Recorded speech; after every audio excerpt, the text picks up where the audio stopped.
साथियों नमस्कार। मित्रों, इस अनुवाक में कहते हैं, भृगु ने पिता के उपदेश पर गहरा विचार करके यह निश्चय किया कि आनंद ही ब्रह्म है। ये आनंदमय परमात्मा ही अन्नमय आदि सबके अंतर आत्मा हैं।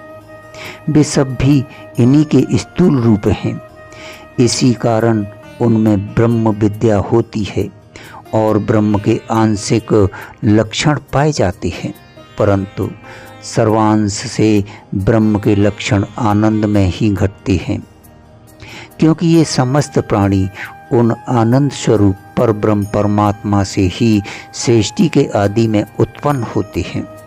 इन सब के आदि कारण तो वे ही हैं तथा इन आनंदमय के आनंद का लेस पाकर ही ये सब प्राणी जी रहे हैं।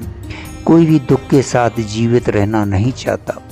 इतना ही नहीं, उन आनंदमय सर्वांतर्यामी परमात्मा की अंतचित्त शक्ति की प्रेरणा से ही इस जगत के समस्त प्राणियों की सारी चेष्टाएं हो रही हैं। उनके शासन में रहने वाले सूर्य आदि यदि अपना अपना काम ना करें तो एक क्षण भी कोई प्राणी जीवित नहीं रह सकता। सबके जीवन आधार सचमुच वे आनंद स्वरूप परब्रह्म परमात्मा ही है तथा प्रलय काल में समस्त प्राणियों से भरा हुआ यह ब्रह्मांड उन्हीं में प्रविष्ट होता है, उन्हीं में विलीन होता है। वे ही सब प्रकार से सदा सर्वदा सबके आधार हैं। इस प्रकार अनुभव होते ही भृगु को परब्रह्म का यथार्थ ज्ञान हो गया।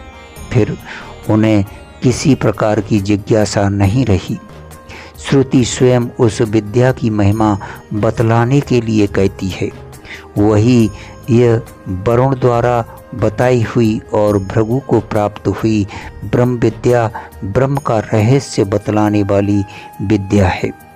यह विद्या विशुद्ध आकाश स्वरूप परब्रह्म परमात्मा में स्थित है। वे ही इस विद्या के भी आधार हैं। जो कोई मनुष्य भृगु की भांति तपस्या पूर्वक इस पर विचार करके परमानंद स्वरूप परब्रह्म परमात्मा को जान लेता है, वह भी उन विशुद्ध परमानंद स्वरूप परमात्मा में स्थित हो जाता है। मित्रों, इस प्रकार इस विद्या का वास्तविक फल बतलाकर मनुष्य को उस साधन की ओर लगाने के लिए उपयुक्त प्रकार से अन्न प्राण आदि समस्त तत्वों के रहस्य विज्ञान पूर्वक ब्रह्म को जानने वाले ज्ञानी के शरीर और अंतःकरण में जो स्वाभाविक विलक्षण शक्तियाँ उत्पन्न हो जाती हैं, उनमें भी श्रुति बतलाती है। वह अन्नवान अर्थात नाना प्रकार के जीवन यात्रोपयोगी भोगों से संपन्न हो जाता है और उन सब को सेवन करने की सामर्थ्य भी उसमें आ जाती है, अर्थात उसके मन इंद्रियां और शरीर सर्वथा निर्विकार और निरोग हो जाते हैं। इतना ही नहीं, वह संतान से, पशुओं से, ब्रह्म तेज से और बड़ी भारी कीर्ति से समृद्ध होकर जगत में सर्वश्रेष्ठ समझा जाता है, सर्वश्रेष्ठ समझा जाता है। धन्यवाद, शुक्रिया।